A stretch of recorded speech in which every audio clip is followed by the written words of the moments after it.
नमस्कार, मैं बीएसएफ का रिटायर इंस्पेक्टर पूरनचंद जोशी आपको अल्मोड़ा ज़िले के रानीखेत तहसील में स्थित सुप्रसिद्ध नैथणा देवी के मंदिर से सादर नमस्कार करता हूं, अभिनंदन करता हूं और स्वागत करता हूं।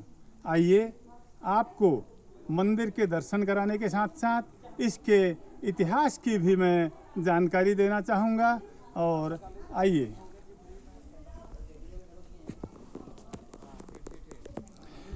ये नैथणा देवी का प्रसिद्ध देवी का मंदिर है, जो कि हमारे उत्तराखंड के अल्मोड़ा ज़िले का एक सुप्रसिद्ध तीर्थ भी माना जाता है। लगभग 200 साल पुराना ये मंदिर बहुत ही शानदार जगह पर स्थित है। इस मंदिर से अगर आप देखेंगे तो चारों ओर मासी, जोरासी, चौखुटिया और रानीखेत, द्वाराहाट, अल्मोड़ा और नैनीताल आदि चारों ओर की पहाड़ियाँ और बहुत ही सुंदर अपने दृश्यों के साथ दिखाई देती है। और यहाँ की ऊंचाई का पता आपको इसी से लगाया जा सकता है कि आप मेरे सामने देख रहे होंगे, ये देवदार का पेड़ है जो कि लगभग 5000 फीट की ऊंचाई से ऊपर ही होते हैं। और यह मंदिर समुद्र तल से लगभग 5000 फीट की ऊंचाई पर स्थित है। बहुत ही शानदार स्थिति यहाँ की और मौसम भी बहुत सुहावना।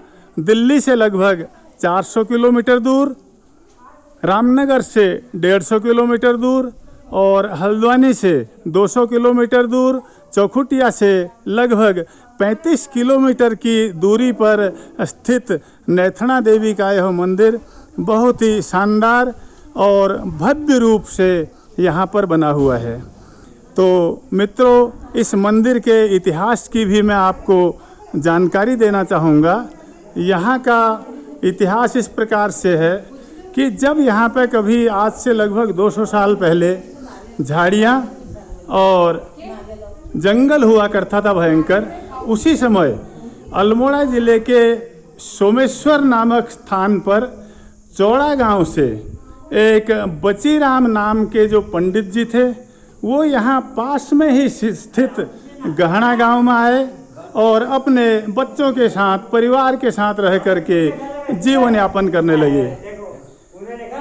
गायें भी पाली हुई थी और उनकी दूध देने वाली गाय जो सफ़ेद रंग की थी, उसका बछड़ा भी भूरे रंग का था। और वो गाय जब चरने के लिए आती थी दिन में, तो यहाँ पर इसी जगह पर स्थित मंदिर के गर्भगृह में एक पत्थर पर अपना दूध दूह करके चली जाती थी। तो इसके धीरे धीरे करके गाय के मालिक बचीराम जी को इस पर शक होने लगा कि ये गाय का दूध आखिर जाता कहाँ है।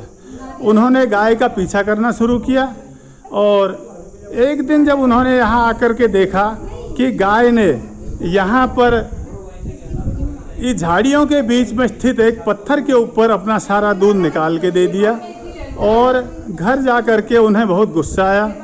अगले दिन फिर बचीराम नाम के पंडित जी अपने कंधे में कुल्हाड़ा लेकर के गाय के पीछे पीछे यहाँ तक पहुँचे और जब उन्होंने देखा कि गाय इस पत्थर के ऊपर दूध दे रही है, ये मंदिर का गर्भगृह है और वो गाय यहाँ पर आकर के और इसी स्थान पर आपको ये जो सामने काले रंग की मूर्ति दिख रही है, यहाँ पर वो दूध चढ़ाती थी।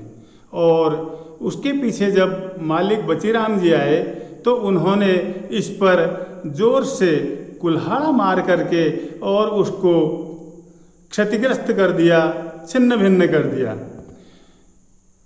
तदुपरांत जब पंडित जी वापस अपने घर गए तो उनका विनाश शुरू हो गया। गाय, भैंस, गौशाला, बच्चे, परिवार सब छिन्न भिन्न हो गया, परेशान हो गए, दुखी हो गए और इसी दुख के बीच वो वापस सोमेश्वर के चौड़ा गांव से जहाँ से आए थे वहाँ गए, वहाँ भी उनको सुख और चैन नहीं मिला। और वहाँ से आने के बाद फिर वो यहाँ पर आए और यहाँ मंदिर के पास में स्थित नैल गांव में फिर अपना जीवन यापन करने लगे। और उन्होंने यहाँ पर आकर के भगवान से माफ़ी मांगी और माफ़ी मांग करके उन्होंने यहाँ पे भगवान से वचन दिया भगवान को कि मैं यहाँ पे मंदिर बनवाऊँगा और आप मुझे क्षमा कर दें और मेरे परिवार को सुखपूर्वक रहने दें। तो उनकी भगवान की कृपा हुई और यहाँ पर फिर तब से लगातार पूजा होने लगी और उन्हीं का जो खानदान है वो यहाँ पर आज भी पूजा पाठ करता है। तो कहते हैं कि आज से लगभग 150 साल पहले जो यहाँ पास में ही नौबड़ा गांव में हरिनारायण स्वामी जो कि बहुत ही सिद्ध पुरुष थे, वो यहाँ पर नौबड़ा गांव में रहते थे। आपको नौबड़ा गांव सामने यहाँ पे दिखाई दे रहा है। और वो एक कमरे में यहाँ पे रहते थे और उन्होंने यहाँ पर जो उस समय के यहाँ के मालगुजार थे महेंद्र सिंह जी, उनको मंदिर बनाने के लिए कहा।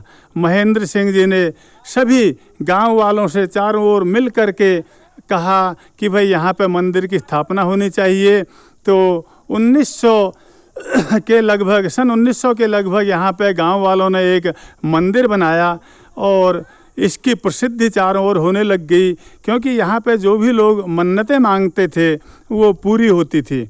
तो हरिनारायण स्वामी जी की कृपा से और मालगुजार महेंद्र सिंह जी की मेहनत से और सभी गांव के लोगों की कठिन परिश्रम से यहाँ पे एक मंदिर बनाया गया और उसमें पूजा पाठ होने लग गई और मेला होने लग गया। इसके बाद यहाँ पर कालांतर में लोग धीरे धीरे विकास करते गए और नई नई चीज़ें तैयार होती रही और आज यहाँ पर ये भव्य मंदिर आपको देखने को मिल रहा है, जो कि सब यहाँ के लोग निरंतर यहाँ पे चंदे के द्वारा, दान के द्वारा और अपनी श्रद्धा के द्वारा यहाँ पे विकास करते रहते हैं। दूर दूर से यहाँ पे लोग आते हैं। नवरात्रियों में यहाँ पे यात्रियों का जमावड़ा लगा रहता है और अब की बार भीड़ थोड़ा कम होने का कारण कोविड-19 है, जिसके कारण लोग दूर दराज से नहीं आ पा रहे हैं। और ये इस मंदिर की स्थापना की कहानी है और बहुत ही शानदार और सुंदर और भव्य मंदिर। चारों ओर की सीनरी, हरियाली, ऊंचे ऊंचे पहाड़, पेड़ पौधे, घने जंगल, छोटे छोटे इसके चारों ओर बसे हुए गांव, ये यहाँ की सुंदरता को चार चांद लगा देते हैं। यहाँ से हिमालय का भी बड़ा शानदार दर्शन होता है।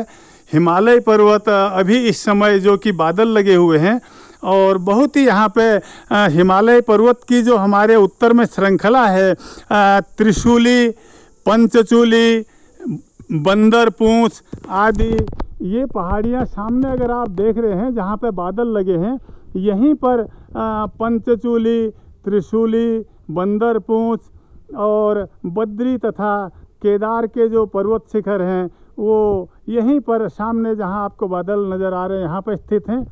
और ये शानदार नज़ारा यहाँ का है। और इस परिसर में इस मंदिर के अलावा और भी दो भव्य मंदिर बने हुए हैं। सबसे पहला तो भैरव जी का मंदिर है। मैं आपको दिखा रहा हूँ भैरव जी का मंदिर। भैरवनाथ स्वामी जो कि हमेशा देवी के साथ ही रहते हैं और उनकी भक्ति करते हैं। और ये हमारे भैरव जी का मंदिर है और साक्षात भैरव जी की मूर्ति यहाँ पर स्थापित की गई है।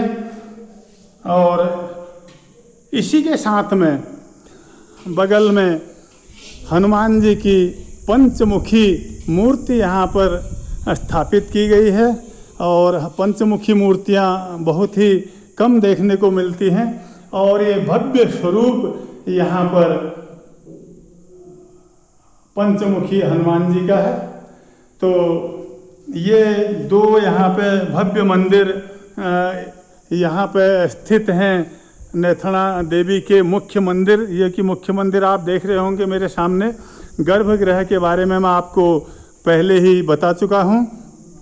और इसका जो शुरू में 1900 के आसपास हरिनारायण स्वामी जी ने जो मंदिर बनवाया था, उसकी एक पुरानी फ़ोटो यहाँ पे लगी हुई है, वो भी मैं आपको दिखाना चाहूँगा।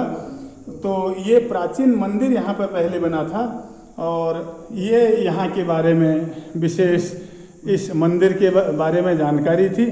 और इसी जानकारी के साथ इस नेथणा मंदिर के साथ और नेथणा देवी का जो नाम पड़ा, उसके लिए भी मैं आपको बताना चाहूँगा कि नेथणा देवी का नाम इसलिए पड़ा कि जो नैल गांव के पंडित जी थे, उनके गांव से 9 और उस पर ऐ की मात्रा न लिया गया और गाय के थनों को उसके साथ जोड़ दिया गया, थना जोड़ दिया गया।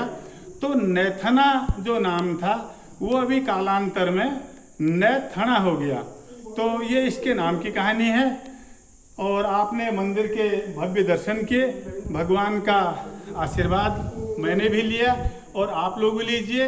मैं आप सबके मंगलमय रहने की, स्वस्थ रहने की, मस्त रहने की, सुख और समृद्धि की, आरोग्यता की, दीर्घायु की माता नेथणा देवी से प्रार्थना करता हूं और कामना करता हूं। इसी के साथ मैं बीएसएफ का रिटायर इंस्पेक्टर पूरन चंद जोशी नेथणा देवी के मंदिर से आप सबको नमस्कार करता हूं, प्रणाम करता हूं और अगले वीडियो तक के लिए आपसे इजाज़त चाहता हूं। नमस्कार।